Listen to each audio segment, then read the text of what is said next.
Ilusat laupäeva hommikut. Tere hommikut. Ja TV3 on see, mida vaatad, saade Mis teed ja me seikleme taas kord mööda Eestit. Ja me jätkame avastusretke Mustvee vallas ja kui eelmine nädal me nägime väga palju väga põnevaid paiku ja väga mitmekülgseid tegevusi, siis praegune meie seiklusretk lausa stopp-kraaniga sai kinni peetud, sest et Liis ja mitte ainult Liis, vaid ka väga paljud televaatid teavad, et kui kuskil on mingi äge tehnikavidin, siis Sarapuu tardub. See on muuseumrong, mis loomulikult vajab lähemalt uudistamist. Davai, ma lähen. Kuule, oota nüüd, mind ka. Eero meid juba ootab siin. Tere, Eero. Tervist. Väga meeldiv. Tere. Selline roheline kaunidus. Jah. Räägi meile taast lähemalt. Vedur on siis aastast 1953. Ja nii nagu ma alati reisijatele ütlen, kui ennem kui sõitma hakkame, et mina, kes ma olen sündinud kasvanud tehnika sees, siis minu jaoks on igal tehnikaüksusel hing ja minu jaoks on ta siis vastavalt sellele heale vanusele on siis naisterahvas ja tema otsustab, kuhu me sõidame, kui kaugele me jõuame. Ma alati gruppidele ütlen, et heal päeval me jõuame taha jaama, veel paremal päeval jõuame isegi tagasi, aga vahest jääme tee peale, et täpselt kuhu vedur otsustab, sinna me jõuame. Et vahest aitab veduri puhul remontimine mutrivõtmetega, aga vahest nii uskumatu, kui see teile kõla, siis hästi ropp venekeelne sõim, sest et ta on tehtud siiski Venemaal, tunneb ära ja liigub edasi.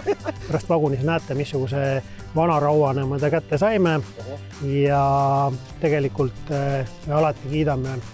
Me ei ole kunagi unustanud, et selle taastasid tegelikult Avinurme kooli poisid. Aga uudistame sisse natukene, vaatame siis. Mis ajalugu see kaunis daam räägib? Tõepoolest, nii ta on. Ei midagi üleliigset, mitte ühtegi mingisugust zoomitavat ekraani ega midagi siukest. Bensumootor on endiselt. Saad aru. Originaalis ta oli nii. Start on lihtne, et siit kõigepealt mass sisse. See on siis starter, ei ole võtit. Ja siis kui on käib, siis paneme juba keneka ka järgi ja siis töötab kõik hästi. Said aru? Lihtne, Liis, lihtne. Palun, pane käima. Mina sain selle veduri väljaõppe siis 2001 aastal. Me avamise päeval kauplesime siia vedurijuhi, kes 1976 Tudus tegi viimase sõidu, Truupõllu Rein. Ja siis ta tegi mulle sellise tunniajase ülevaate sellest, kuidas see asi käib. Ja siis ütles, et ega ma ei hakka siis Tudust käima siia sõitmas, ise sõidad. Nii ta läks. Nii ta läks. Teeme ikkagi selle sõidu ära. Teeme. Nii, näed, Liis, sa ei saa praegu ise käivitada. Nii, vaata nüüd. Aha. Miks? Nägid? Kõik käis nii kiiresti. Just. No, kuula seda hääl.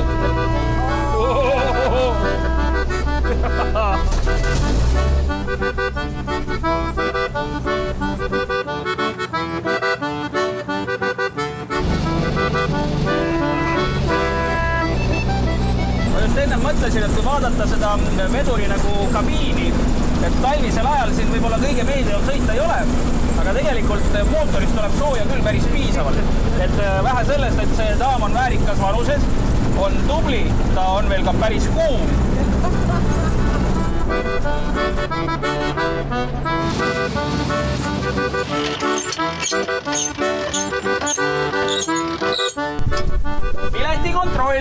Piletikontroll. Daamid ja, vabandust, tolle aja kohta, seltsimehed ja seltsinaised, palun pange oma sõidutalongid valmis. Oi, kui äge. Vaata, millised lauad. See käib. Kuule, siin on vipp-pist. Massaaž funktsiooniga kusjuures. Aga Eero, ma saan aru, et nüüd suvel on inimestel võimalus sõita rongiga ja näha etendust. Jaa, kuna see aasta saab siis 100 aastat raudteed Avinurme, siis on meil näidend, viimane rong, Urmas Lennuki lavastus. Ma täpselt sisu ei tea veel, see on nii saladus, et me teame lihtsalt, meil on antud omad ülesanded ja tean seda, et inimesed viiakse rongiga etendusele ja tuuakse etenduselt. Ja toimub meie siis raudteejaamas, taga jaamahoones, et on tükk, lähed siis raudteest. Nii et ma loodan, et kirjutaja ise teab, mida ta kirjutab. kokku, aga et meie oleme andnud mingisugused mälestused sellest raudteest nii nagu ta oli ja Urmas Lennuk siis teeb seda tükki, et suvel on meil tulemas etendus, nii et meil on täitsa saab, siin on isegi... Näed, Märt Avandi mängib ja Jaan Rekkor ja... Nii et mina ei tea, Liis, mida sina, aga mina igatahes jään siia ootama juba seda, millal see etendusele saab sõita selle rongiga. No Erki, ma saan aru, et mugav on sul, eks ju, tahaksid ja nautida ja oodata, aga ei. Avinurme on ju teada-tuntud veel mille poolest? Noh, mille poolest on? Kust maha tean? Puidu pealinn. On või? Jah. Ja siin on üks puiduait. Seal sa ka ei ole käinud. Ei ole. Võib-olla oled mööda sõitnud, aga täna on see päev, kus sa saad sisse kiigata ja võib-olla panen suga midagi meisterdama.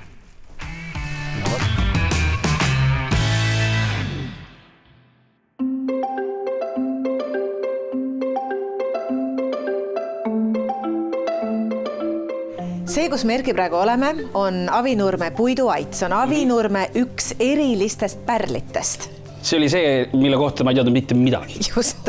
Ka siin sa võid silmata küll erinevaid korvikesi ja köögitarbeid ja postkaste ja tead, lihtsalt nimeta, et siin on väga palju erinevaid kvaliteetseid käsitutooteid ja perenaine Eveli, näed, võtab sind kohe vastu ja vaata, ma ei tea, mis see on, ta pitsa anda või? Meil on kohe jah, selline esmane test, et pannakse kohe proovile, et siin ei ole nagu pikka juttu, et esiteks me paneme pärast teie käeosavuse või käteosavuse proovile, aga enne vaatame, kuidas selle mõistusega lood on.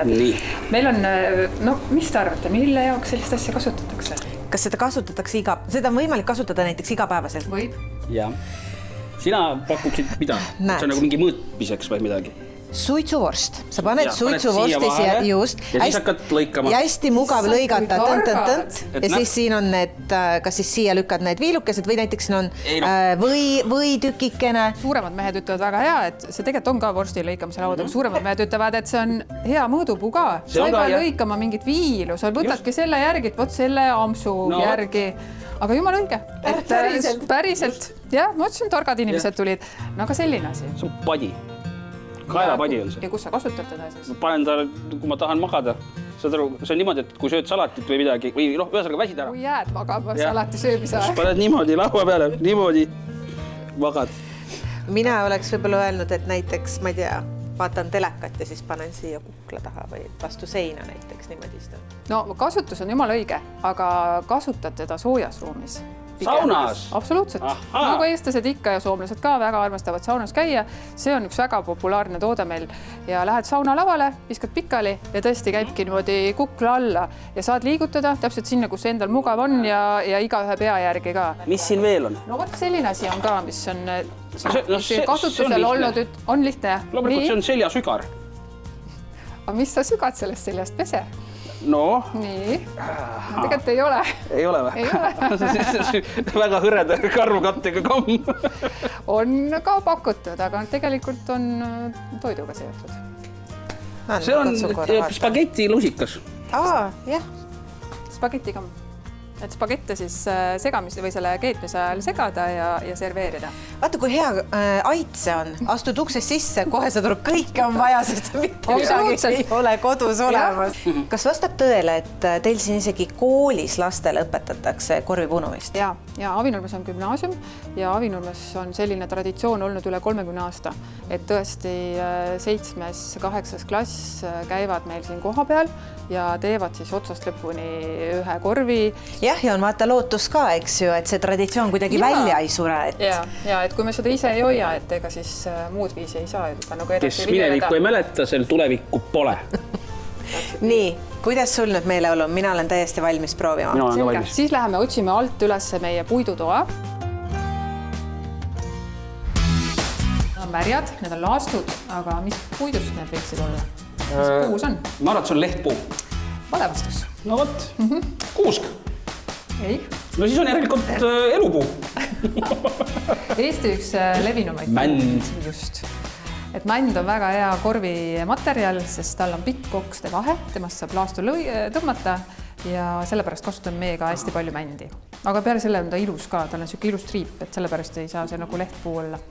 aga ma panin teile valmis, siin peaks olema 8 laastu ja sellest hunnikust laastust me peaksime saama teha sellise korvi põhimõtteliselt. Me oleme nagu aastatega proovinud, et sellise suurusega on esimeseks korviks väga sobilik teha, et kõik saavad hakkama. Aga te võtke esimesed 2 laastu, pangu pikku pidi enda ette. Nii, ja siis 2 järgmist lähevad risti pidi, aga niimoodi, et üks läheb laastu pealt ja teine läheb laastu alt. Ja keskkoht on ju väga täitsa õige. Ja kui sa nüüd teise ka ära paned, siis see peaks jääma ristumiskohta. Ehk siis laastud peaksid olema igalt poolt 4 küljest võrdselt. Nii, ja nüüd need 4 laastu, mis järgi jäid, need lähevad siis ümber selle risti. Ehk et jälle põimite ülesse, siis siia poole, alla ja siia poole. Nüüd mul on sellised toredad vanakooli pesulõksud. Need lähevad igasse 4 nurka, et nad kinnitavad või hoiavad siis kinni laastusi. Just. Ja meil oleks vaja saada selle korvi põhi selline ruut. Mina mõtlesin, et need lähevad niimoodi, et kui Liis tahab midagi veel öelda, et panen niimoodi. Seda vaatame, kui meil jätkub mõni üle jääb, et siis kasutame. Siis Liis leiab ka sellise jutitõmbaja ja joonlaua. Jutitõmbaja? Just. Ja kergelt selle jutitõmbajaga tõmbame joon ette ja siis murrame sinna joonlaua peale need. Ja nii 4 korda. Kuidas sina selle kõigeni jõudsid? Minu vanaema on tegelikult süüdi selles, kes nüüd on vanuselt 93, aga me vanaemaga hakkasime, kuna tema läks pensionile kunagi ja õppis ära korvi punumise ja tegigi täitsa nagu elatise teenimise eesmärgil korve ja õpetas ka minu vennale, kes on siis minu vanem vend, tema tegelikult oskab ikka päriselt korve teha, et mina olen selline õpetaja korvitegija, aga tema teenis oma esimese autoraha sellega, et tegi nii palju korve Rootsi turule, et sai osta endale mingi 127 näiteks. Nii, kui mitu korvi selleks läks? Ma ei tea, ma võin küsida ta käest kunagi seda üle ja tädi mul ka näiteks töötab meil endale siin meie firmas ja teebki korve. No nii, kas punume edasi või? Ja nüüd on niimoodi, et võtadki selle ühe nurga. Minule endale meeldib punuda niimoodi, et kui sa nüüd põhja vaatad, see võiks juba täitsa ilus korv olla. Et see sama muster tuleks ehitada siia külgedesse ka. Keeran.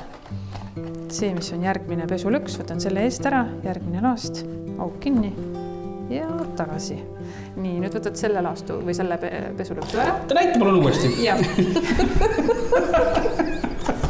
Kaua sinul aega läheb, kui sa peaksid ühe sellise väikese korvi tegema? No ma ütlen seda, et korvipunuja teeb selliseid korve 50 tükki päevas. Ja. Nii, väga hea. Sina võid nüüd kummi peale tõmmata.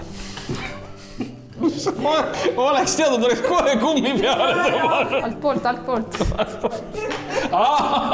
Seda kummi tõmmatakse teismoodi peale. Alt poolt. Piinlik. Ei ole tegelikult piinlik. See on elu osa. Ütle veel, et nagu korvipunumine on igav. Või mingi kuivikud siin, seltskonnas, kõik on kinni seltskonnas ikkagi. Ühesõnaga, teil on korv valmis. Me lõikame selle serva ära ja me paneme servalaastud sinna peale ja siis hakkame naelutama. No, nüüd olite küll nii üheaegselt, et... Vaata, sul on jälle nii sirge. Mul on kuidagi selline... Ikka see looming viskab sisse.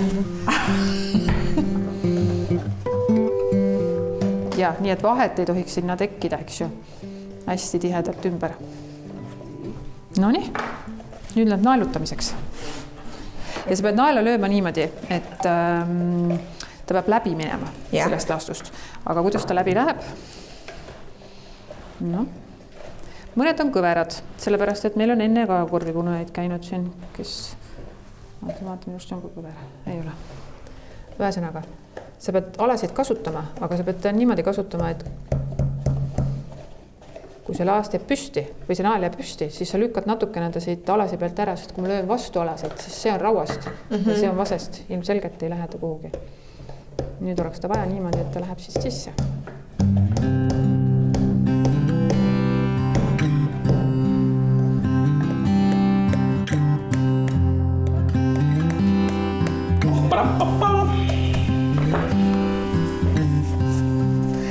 ütleks, et suht sarnane.